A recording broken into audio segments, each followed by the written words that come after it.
Do you want to feed your family a probiotic-rich meal, but don't have the money for expensive probiotics? Have you always wanted to make fermented foods but don't have any special equipment and don't have the budget, time, space, or mental energy to invest in all that? I got you. Today, I'm going to show you how to make sauerkraut using 2 ingredients with an optional third, no special equipment, and it will only cost you pennies. Stay tuned. Hi, I'm Caitlin. This is Old Fashioned Graces.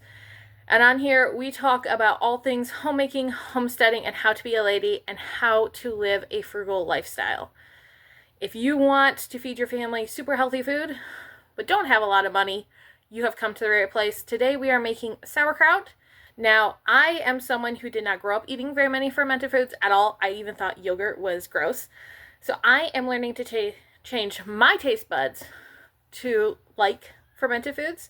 So not only will I show you how to make sauerkraut, but I will give you some tips at the end on how to get your family to eat it, even if they don't like fermented foods, even if you don't like fermented foods. So join me. It'll be easy and fun. All right, so to start off for making sauerkraut, you're going to have a whole cabbage. And we're going to start by peeling off any gross outer leaves, if they have blemishes or anything on them. Now, please ignore the dirty dishes in the background. If they are truly gross, like they have mold or something on them, we will put them in the compost bin.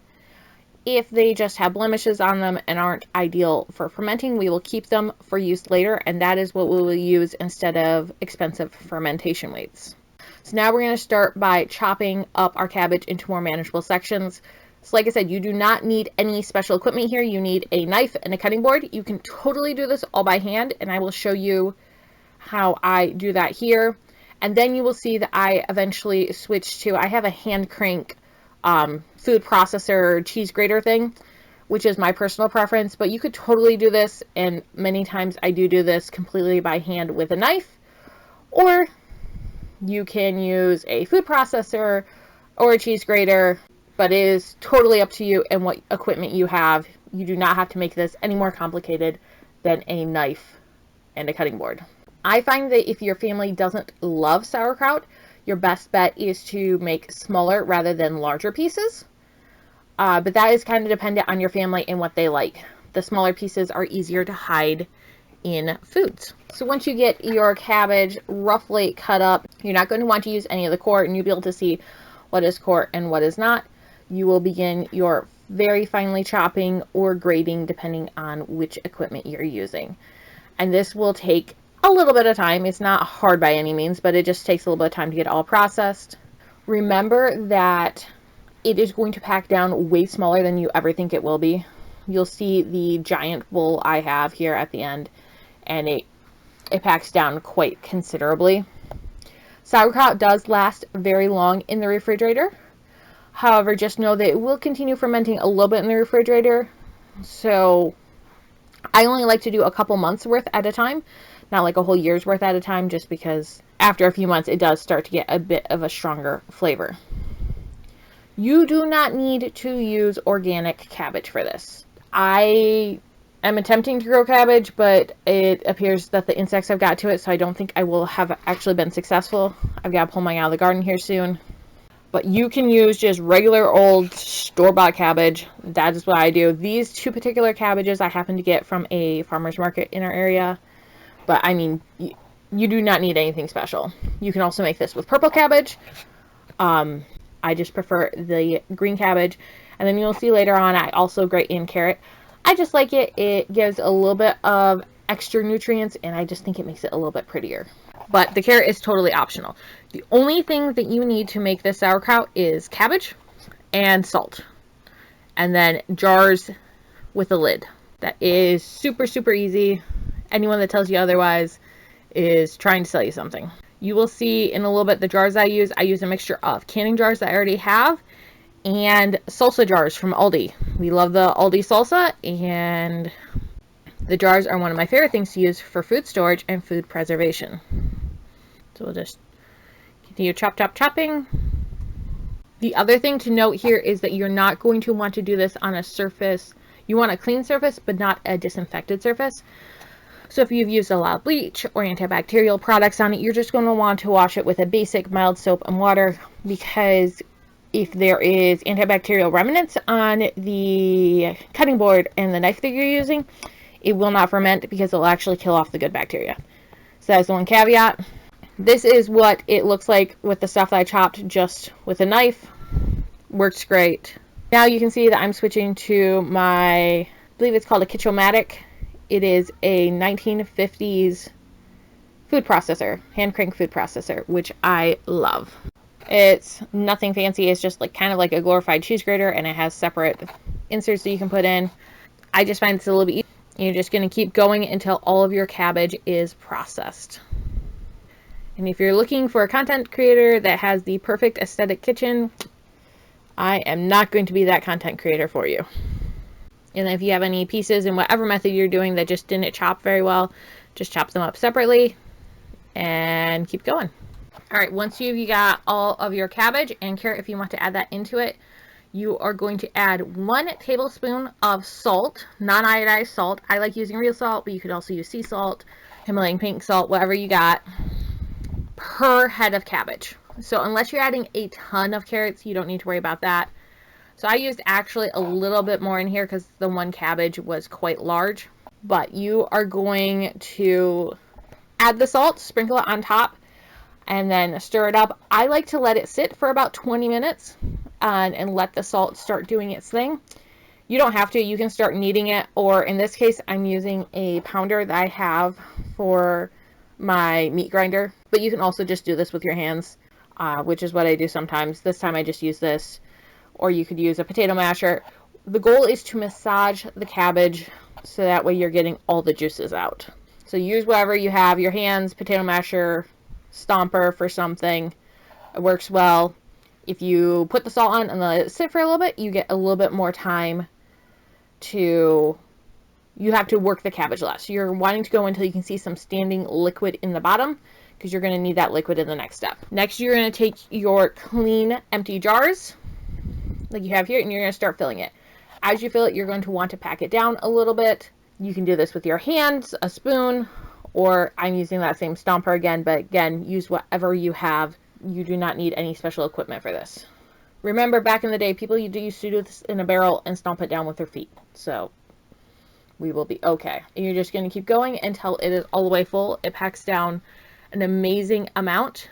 And when you get to the top, you want to have enough liquid that it covers the cabbage. That is essential. Anything that is not below the brine will go bad. So as you can see, you can start seeing that liquid there coming up when I'm pressing down. That's what we want to see. We're just going to keep filling until we are all the way full.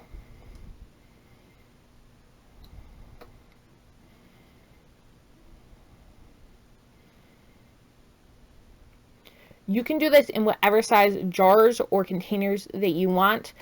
I prefer to do most of mine in between pint and quart jars for the size of our family. Just because if when you're using it at the table, some other food gets into it, it can cause it to go bad. And I have little kids that sometimes forget to be a little bit more careful with how they're scooping things out. So I find that works well for our family. You could do them in half pint jars. I wouldn't do anything smaller than a half pint, but you could do half pints, pints, or you could do a big old crock. Now you're going to want to keep all the cabbage underneath that brine. So as you can see on this jar, all I simply did is took one of those outer leaves and folded it up. And so when you put the lid on, it pushes down and holds it down. You're going to want to have the lid on enough that it keeps it compressed, but not so tight that it can't relieve gas as it ferments.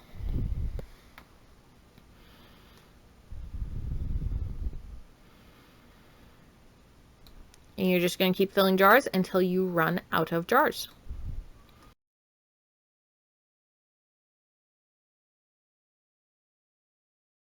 And you'll see that I fill a couple different types of jars here. Again, smushing it down.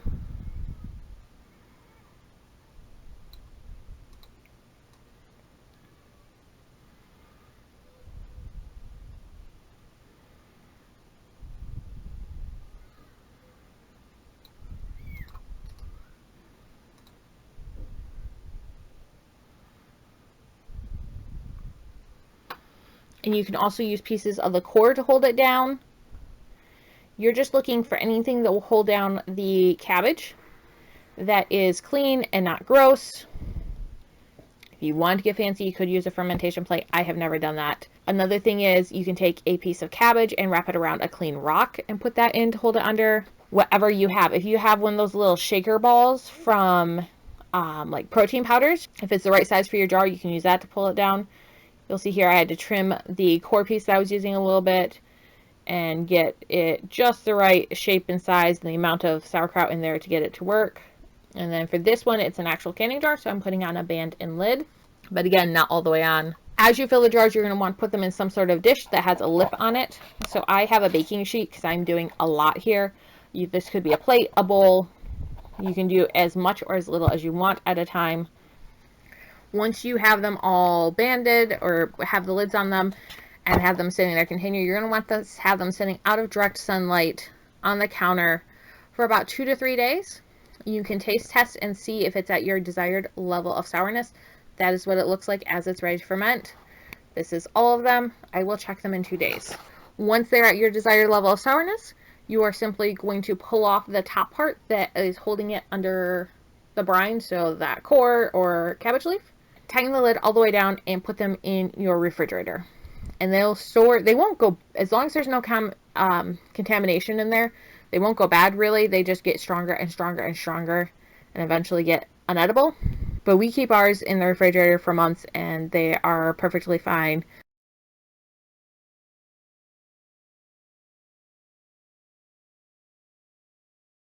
All right, so now that we've made our sauerkraut, I'm going to give you some tips on how to use it. The biggest tip I have, if you are not a sauerkraut loving family, is to not let it over ferment. I tried to go through ours if you within keep it 3 months, at the but it's been up to 6 sour months stage, and then perfectly you still get fine, lots of probiotic just like benefits, I said, a little but bit it's stronger. not so hard to get down. Also, you'll see online that there's a lot of recommendations about how much you should be eating a day, and that can be overwhelming. Remember, any probiotic food you ingest is better than ingesting none at all. So err on the side of not adding too much to a plate or a dish rather than adding so much to get your recommended daily value and then no one wants to eat it. Our family's personal favorite way to eat sauerkraut, which we call grumpy Germans, which is funny because I'm actually German, so German and Polish. So one would think I would love sauerkraut, but our favorite way to consume it is on tacos. So I love watching cooking shows, and on cooking shows, whenever they would have a taco competition or something, they would always have a coleslaw on it. And so once I started trying to eat sauerkraut, I was like, well, isn't sauerkraut basically a fermented coleslaw? I mean, it's cabbage, and I like to add carrot to mine. Isn't that kind of the same thing? It's still crunchy. So yeah, we eat it on our tacos. We just put a little bit on, and you don't really taste it. And when you do, as long as it's not over fermented, it's actually a nice flavor addition. And it's great. You can also use sauerkraut juice if you're making homemade mayo, which I do highly recommend doing, but to be quite honest, I rarely get a chance. I rarely choose to make homemade mayo. It's one of those things that I just can't do everything. You can just mix it a little bit in with a regular coleslaw as long as you're going to be eating all of it, because obviously the probiotics are going to start working on the other stuff. Anything where you want that tart, crunchy component of a coleslaw, you can substitute in all or part of sauerkraut. Let me know below your favorite way to eat sauerkraut, especially if it doesn't include frying it up with brats, which can be good. So I hope this was helpful. Stay tuned for more resources like this. Next week, I will be showing you how to make liver powder. And then the week after that, I will be sharing my how to eat liver book. So if you don't like liver, but know that it's really healthy for you and want to figure out a way to start eating it, I got you. I will share an ebook in a few weeks here all about how to eat it even when you don't like the taste of it, because I don't. I may be a crunchy mom, but I'm still developing my crunchy taste buds. So I hope this is helpful for you. Comment below any questions or serving suggestions that you have. I can't wait to see you in the next video. Bye.